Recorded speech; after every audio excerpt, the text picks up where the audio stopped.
por todas las alabanzas que oímos hace un momento, todas esas bendiciones. Y hay un texto en la Biblia en Filipenses capítulo 2, el verso 10, Filipenses 2, capítulo 2, verso 10, Filipenses 2, verso 10, para que en el nombre de Jesús se doble toda rodilla de lo que están en los cielos y en la tierra y debajo de la tierra, y toda lengua confiese que Jesucristo es el Señor, para gloria de Dios Padre. Amén. ¿Cuántos dicen amén? Pueden tomar asiento los que tengan cómo hacerlo. Vamos a meditar en la palabra del Señor. Quiero hablarles un momento, hermanos y amigos que nos acompañan en esta tarde, una identidad de generación en generación. ¿Cuántos dan gloria a Dios? Existe un fenómeno que se llama el fenómeno de la tercera generación. Los historiadores y los sociólogos han observado una tendencia interesante que ocurre con grupos de personas o en comunidades o incluso en familias. Se llama el fenómeno de la tercera generación. En pocas palabras, ellos han observado que comúnmente ocurre un deterioro dentro de una comunidad que tiende a culminar con la tercera generación. El proceso comienza con un periodo de actividad dinámica, generalmente estimulado por un líder fuerte o por algún evento significativo en la vida de una comunidad. Esta es la primera generación. Se caracteriza por un crecimiento, un gran crecimiento material, intelectual, social e incluso espiritual. Hay nuevas ideas alrededor, hay una dinámica para vivir, hay una emoción porque nuevas cosas están sucediendo. Hay expansión, hay crecimiento en todos los niveles del esfuerzo humano, y la primera generación está marcada por el crecimiento. Cuando pasa el tiempo y la segunda generación se hace cargo, no han experimentado directamente los acontecimientos dinámicos de la primera generación. Han heredado buenos tiempos, han heredado prosperidad, pero ya no existe el impulso de lograr o de crear ideas y consolidar lo de la primera generación. Se conocen los triunfos del pasado y a veces desean o sueñan con ellos. Sin embargo, debido a que se contentan con lo heredado, hay poca motivación para hacer un esfuerzo genuino para sostener la dinámica del pasado. Así que la segunda generación se contenta con escuchar las historias de los viejos tiempos, deseándolos, pero está demasiado involucrada con la preservación del éxito de la primera generación y están preocupados solamente en eso. Trabajan duro para preservar el status quo, temiendo en cualquier movimiento que se arriesgue a perder lo que han recibido. Ellos temen, les da miedo arriesgar. La segunda generación está marcada por el atrincheramiento. Parece que se resguardan para no perder nada de lo que han recibido. Pero el tiempo pasa otra vez y el manto cae sobre la tercera generación.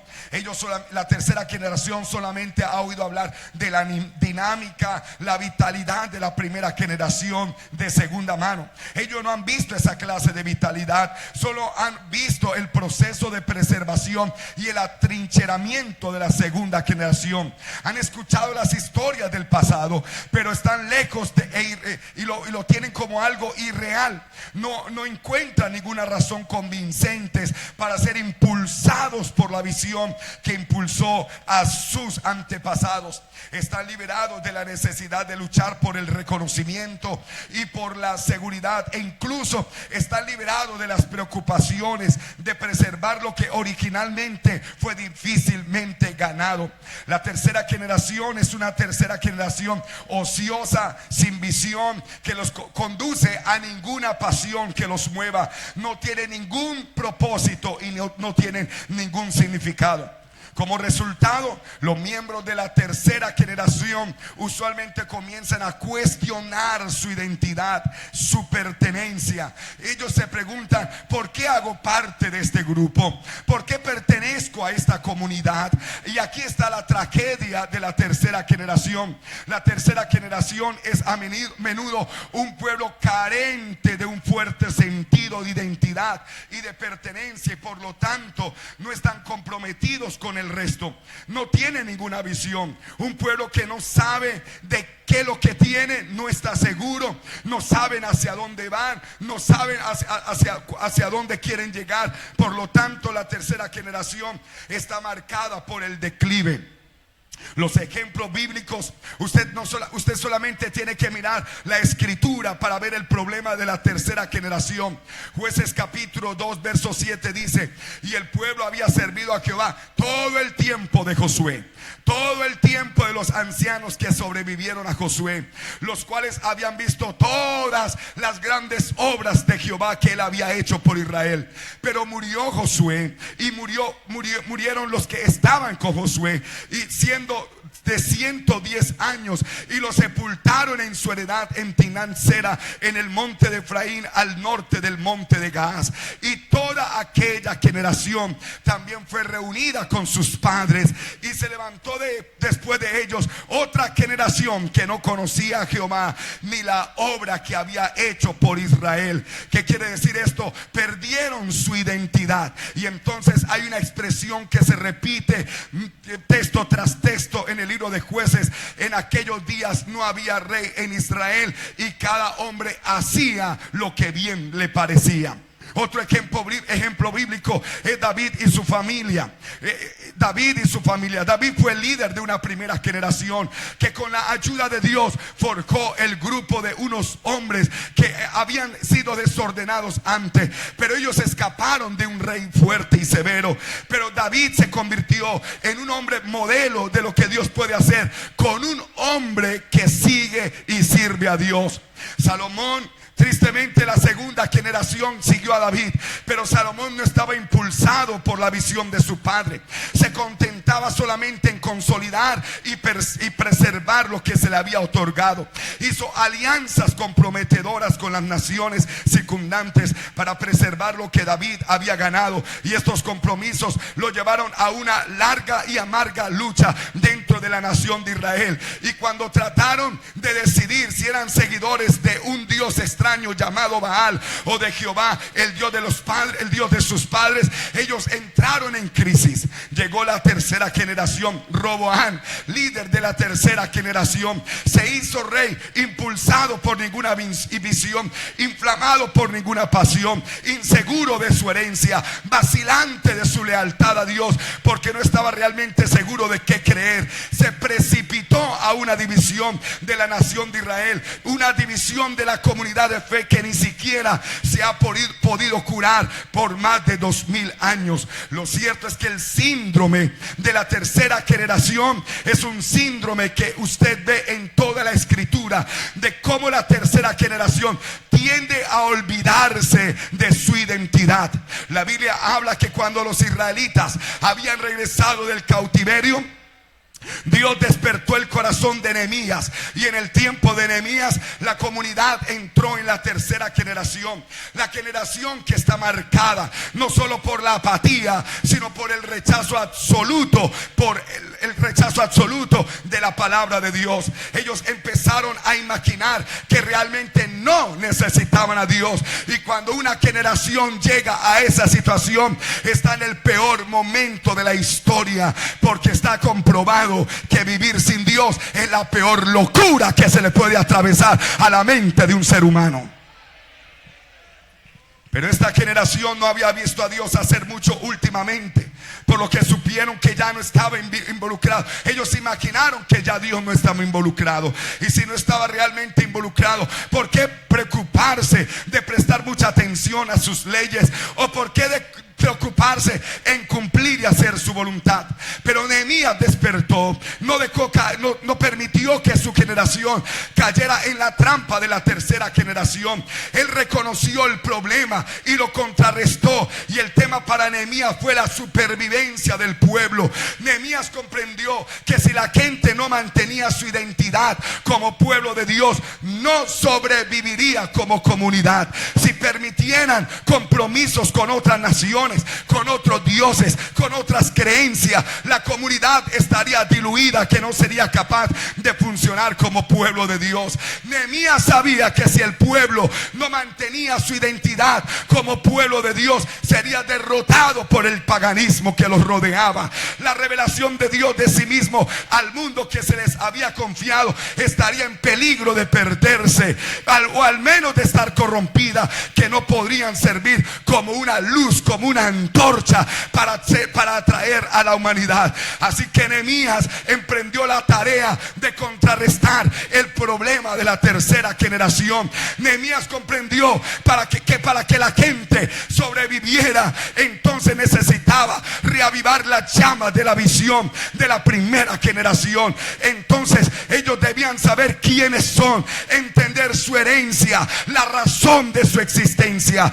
Y entonces le pidió al pueblo que se comprometiera con el Señor de la historia, porque el Dios, hermano y amigo, no es un Dios solamente de leyenda y de historia. El Dios de las Escrituras es un Dios real y vigente y patente en el día de hoy. Y yo no sé cuánto están de acuerdo conmigo. Él está aquí en esta noche con nosotros.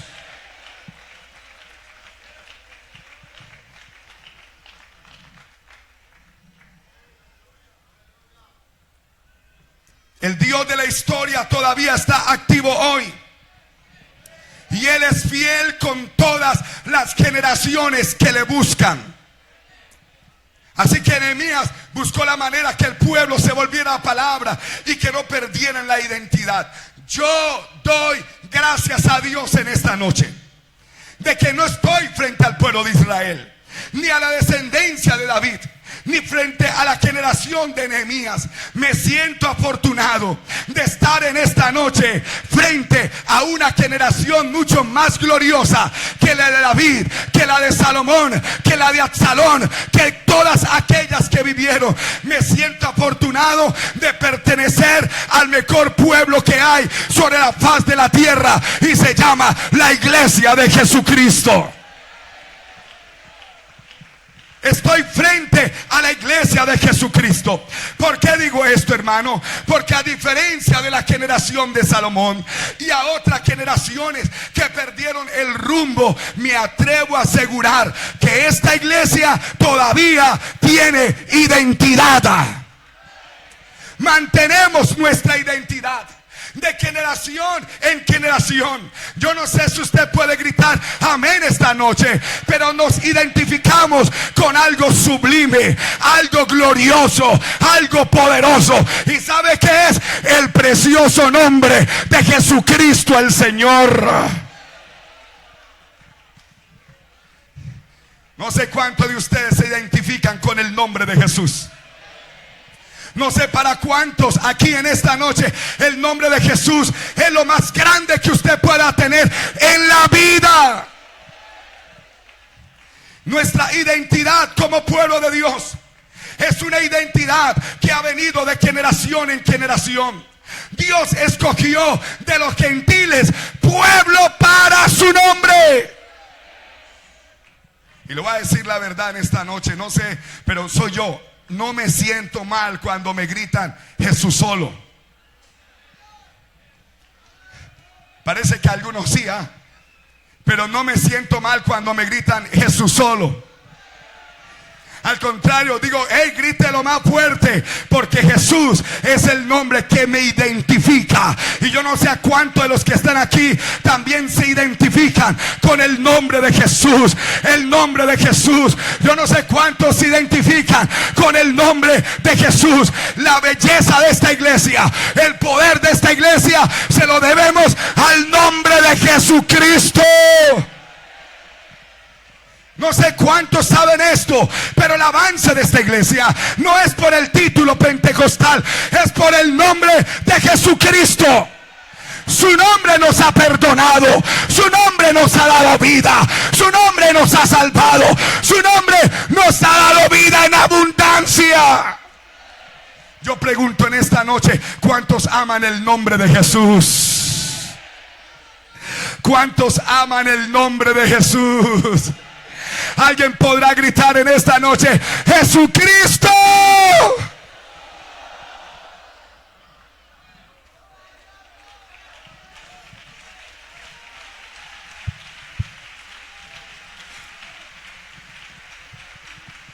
Da pesar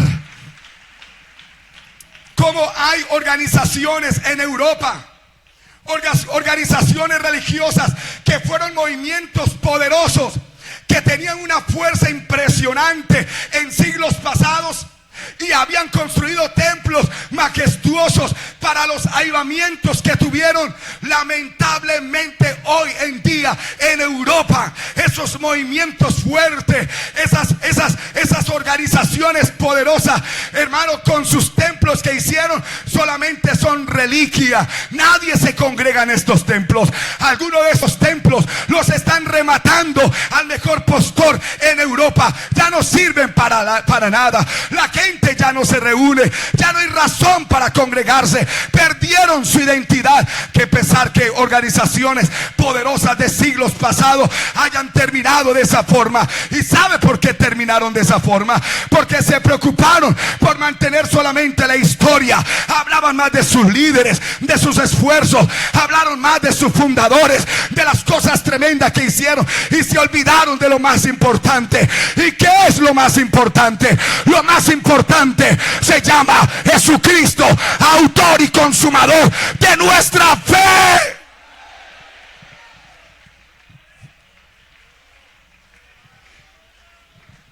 Doy gracias por nuestro hermano Larsen. ¿Cuánto dan gracias a Dios por ese hombre? Por el hermano Dross, por el hermano Zúñiga, otros hombres que Dios usó en su momento. Pero tengo que reiterar una vez más que la iglesia que está aquí hoy no está por ninguno de ellos aquí. Todos estamos aquí por el precioso nombre de Jesucristo. No sé si alguien pueda gritar amén, pero solo Jesucristo salva. Solo Jesucristo perdona pecados. Solo Jesucristo bautiza con el Espíritu Santo. Solo Jesucristo rompe cadenas de maldad. Me alegra saber que nuestra identidad está viva. Me agrada predicar esto esta tarde, que nuestra identidad se llama Jesucristo y lo amamos a Él con nuestras fuerzas, lo amamos con todo lo que somos. ¿Y por qué amamos ese nombre? Porque en el nombre de Jesús hay perdón de pecados. Parece que algunos no oyeron bien. En el nombre de Jesús hay perdón de pecados. En el nombre de Jesús hay poder. Los demonios se sujetan en su nombre. Los vientos obedecen al nombre de Jesús. El mar obedece al nombre de Jesús. Las enfermedades huyen ante el nombre de Jesús. Jesús dijo: estas señales seguirán a los que creen. En mi nombre echarán fuera demonios. En mi nombre tomarán serpientes en sus manos. En mi nombre beberán cosa mortífera y no les hará daño. En mi nombre pondrán sus manos sobre los enfermos y ellos sanarán.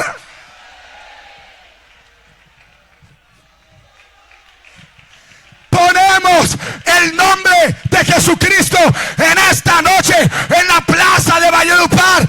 El nombre de Jesucristo lo ponemos en alto.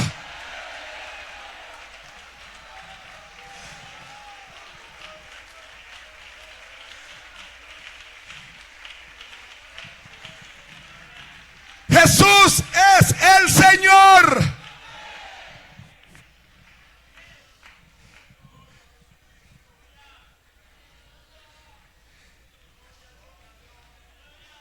Hay algunos que nos critican diciendo que ustedes solo dicen Jesús, Jesús, Jesús, Jesús, Jesús, Jesús, Jesús y Jesús, como si fuese un amuleto de suerte. Pero déjeme decirle, no estamos diciendo Jesús, Jesús solamente por decirlo, porque no es cualquier Jesús al que estamos invocando. Fue el que fue a la cruz del Calvario, abrió sus brazos en la cruz y agarró a los demonios que tenían atada a la humanidad y los tenían bajo pecado. Jesús en la cruz no perdió. Jesús en la cruz no fue derrotado. Jesús en la cruz, hermano querido, no perdió. Jesús en la cruz agarró a los demonios y al diablo y los expuso públicamente, triunfando sobre ellos. Si hay algo que reconocer en esta tarde, la muerte de Jesús en el Calvario no fue una derrota, es la máxima victoria en favor de la humanidad.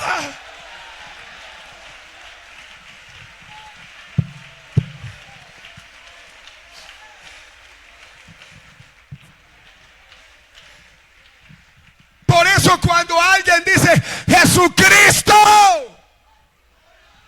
algo comienza a suceder.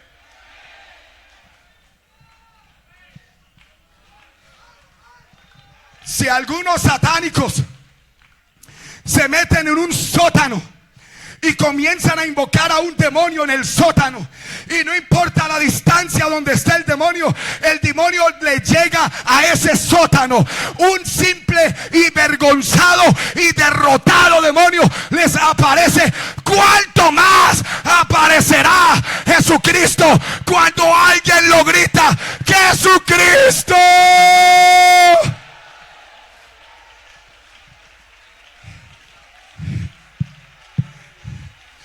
¿Habrá alguien aquí en esta noche que pudiera levantar su voz y gritar Jesucristo?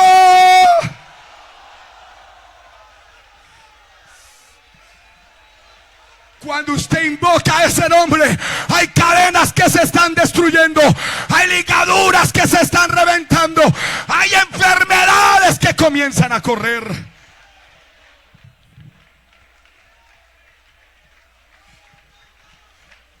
Invóquelo, invóquelo, invóquelo, invóquelo.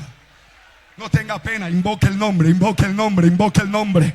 Invoque el nombre de Jesús, invóquelo, invóquelo. No tenga miedo, si un demonio aparece, pues se tiene que ir. Jesucristo lo venció, Jesucristo lo derrotó.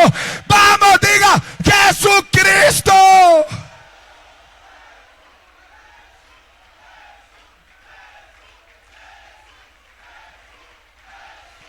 Sí, sí, sí, sí, sí, sí.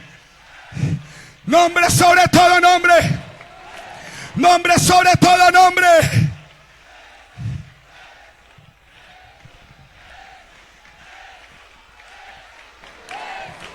Usted sabe cuántos nombres la gente ha levantado en esta plaza.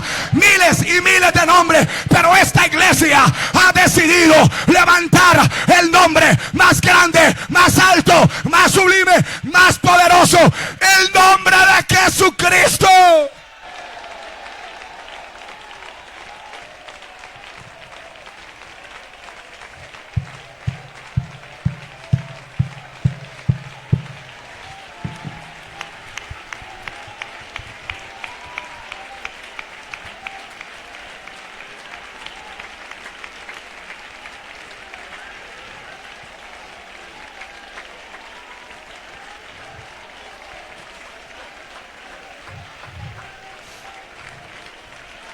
Hermano, en honor a la verdad,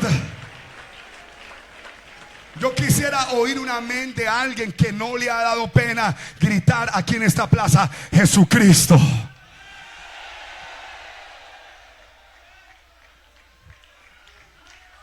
Vea, el diablo está interesado de que usted no invoque el nombre. Pero el Señor ha dicho, me invocará y yo le responderé. ¡Aleluya! El diablo quisiera que perdiéramos esa identidad.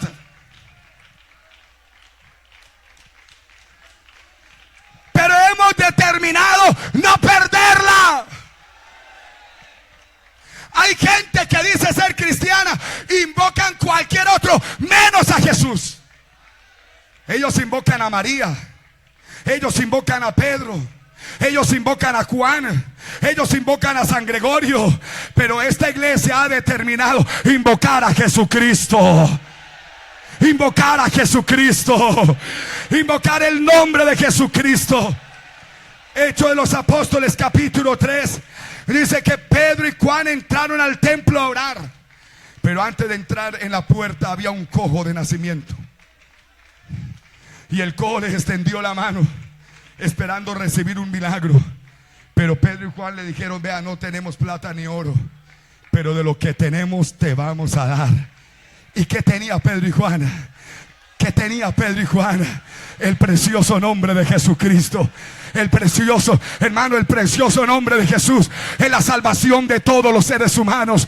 El precioso nombre de Jesús es la redención de los seres humanos. El precioso nombre de Jesús es la vida eterna para los seres humanos.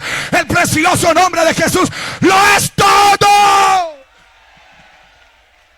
No tenemos plata ni oro, pero de lo que tenemos te vamos a dar. En el nombre de Jesucristo.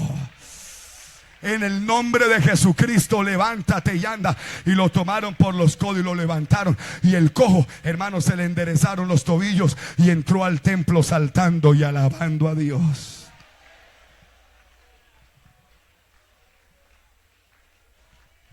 Imagínense, frente a ese estruendo se agolpó la multitud y agarraron a Pedro y a Juan y comenzaron a decirle: ¿y ustedes cómo hicieron eso?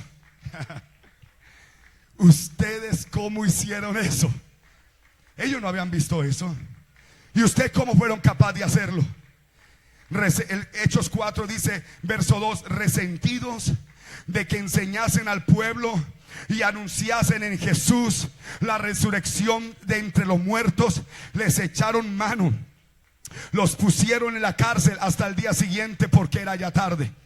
Pero muchos de los que habían oído la palabra creyeron, y el número de los varones era como de 5,000.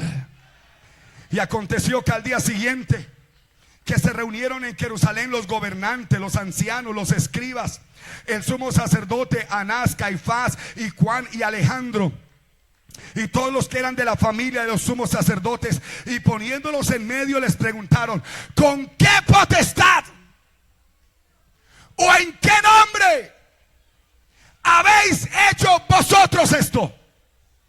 Entonces Pedro, lleno del Espíritu Santo, les dijo: gobernante del pueblo y anciano de Israel, puesto que hoy se nos interroga acerca del beneficio hecho a un hombre enfermo, de qué manera éste haya sido sanado, sea notorio a todos vosotros y a todo el pueblo de Israel que en el nombre de Jesucristo de Nazaret, a quien vosotros crucificasteis y a quien Dios resucitó de los muertos, por él este hombre está en vuestra presencia sano. ¿Y quién es este Jesús? Este Jesús es la piedra reprobada por vosotros los edificadores, la cual ha venido a ser la cabeza del ángulo. Y en ningún otro, en ningún otro hay salvación, porque no hay otro nombre, no hay otro nombre.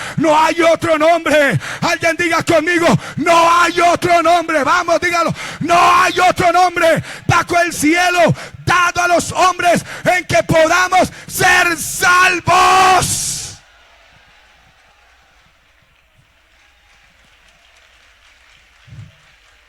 Amada iglesia de Valledupar, no pierda la identidad. Jesucristo te ha salvado, Jesucristo te ha perdonado, Jesucristo te ha dado la vida. Entonces le ordenaron que salieran del concilio y conferenciaban entre sí. Verso 16: y cuando conferenciaban dijeron: ¿qué haremos con estos hombres? Porque de cierto señal manifiesta ha sido hecha por ellos, notoria a todos los que moran en Jerusalén, no lo podemos negar. Sin embargo, para que no se divulgue más entre el pueblo, amenacémosle, para que no hablen de aquí en adelante a hombre alguno en ese nombre. Y llamándolos, les intimaron que en ninguna manera hablasen ni enseñasen en el nombre de Jesús. Pero Pedro y Juan respondieron diciéndoles: juzguen si es justo delante de Dios obedecer a vosotros antes que a Dios, porque no podemos, diga conmigo, no podemos dejar de decir lo que hemos visto y lo que hemos oído. Yo pregunto en esta noche, hermano, ¿cuántos aquí son testigos del poder del nombre de Jesucristo?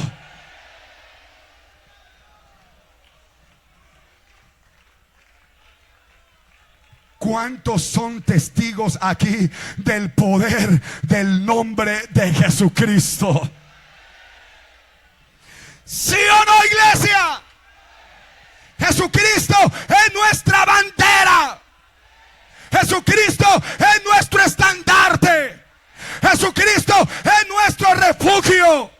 Jesucristo es nuestra ciudad amurallada. Jesucristo es nuestra roca. Jesucristo es nuestra torre fuerte. Jesucristo es el Rey de Reyes, el Señor de Señores, el gran yo soy, el vencedor, el campeón. Jesucristo es el Dios todopoderoso.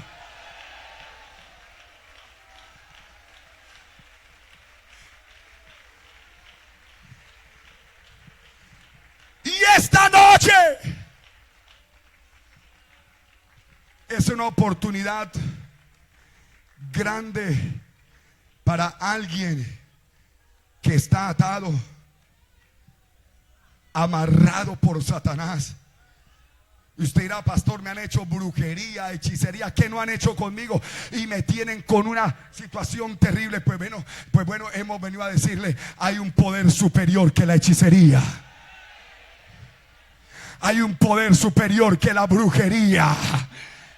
Pero pastor, es que usted no sabe, los demonios que invocaron son poderosos. A todos ellos Jesucristo le aplastó la cabeza en la cruz del Calvario. Y en esta noche tú tienes derecho a ser libre.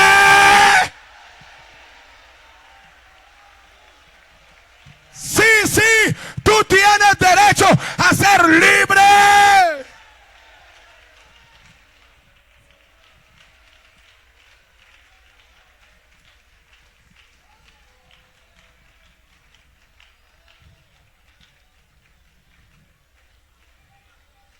Yo quisiera que, hermano, yo sé que algo sucede cuando la iglesia invoca el nombre de Jesús. Y yo quisiera pedirle el favor a todos los que están aquí, a que digan conmigo: hay poder en el nombre de Jesucristo. ¿Cuántos están de acuerdo conmigo? A la voz de 3 usted va a gritar conmigo: hay poder en el nombre de Jesús. 1, 2 y 3. Hay poder en el nombre de Jesucristo.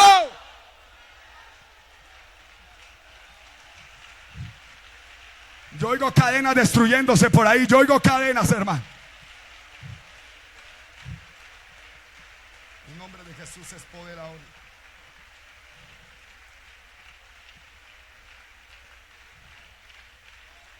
Si alguien aquí en esta noche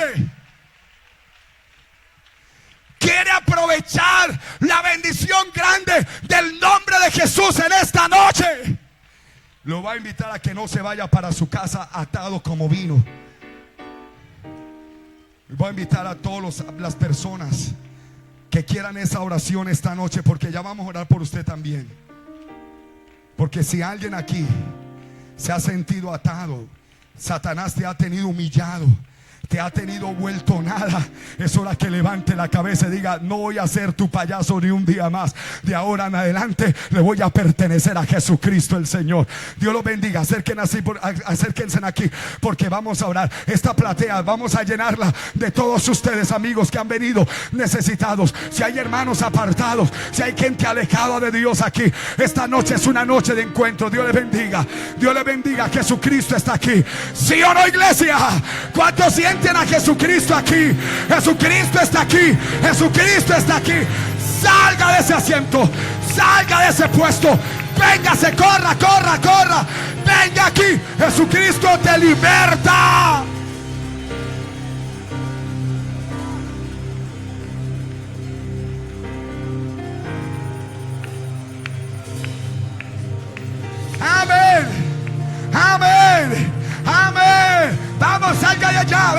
venga corriendo y dígale: Jesucristo, aquí en este altar me voy a agarrar de ti a partir de esta noche.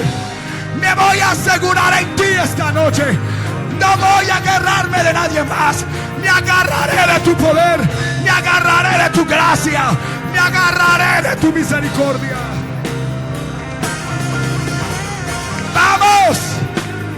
Salga de ese puesto. Jesucristo te liberta. Jesucristo te salva.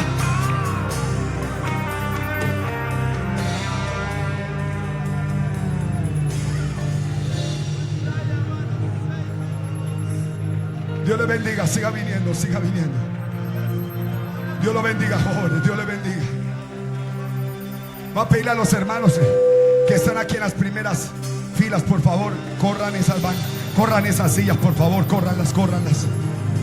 Recojan esas sillas, por favor, porque esta plaza se llenó de almas para Jesucristo. Acá hay amigos, hermanos, siendo tocados por el Señor.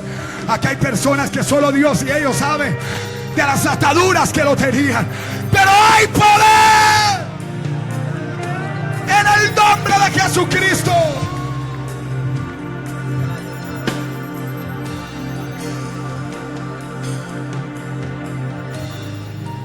Ábrase paso y venga hasta aquí.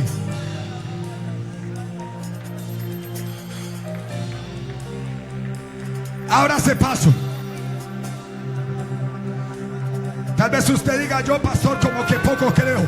Lo reto en el nombre de Jesús a que venga y compruebe en carne propia lo que es el poder del nombre de Jesucristo. Salga de allá y venga hasta aquí. Venga, que queremos orar por usted. Ya vamos a orar. Siga viniendo. Dios le bendiga, siga viniendo. Dios te bendiga, joven, Dios te bendiga. Siga viniendo. Siga viniendo porque ya vamos a orar. Oh, el nombre de Jesús, aleluya. Para que en el nombre de Jesús se doble toda rodilla de lo que está en el cielo, de lo que está en la tierra y debajo de la tierra, y toda lengua confiese: Jesucristo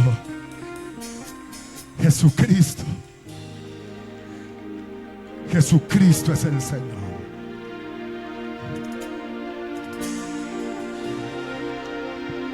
Alguien de allá en el grupo de atrás ha sentido en su corazón venir corriendo. Lo voy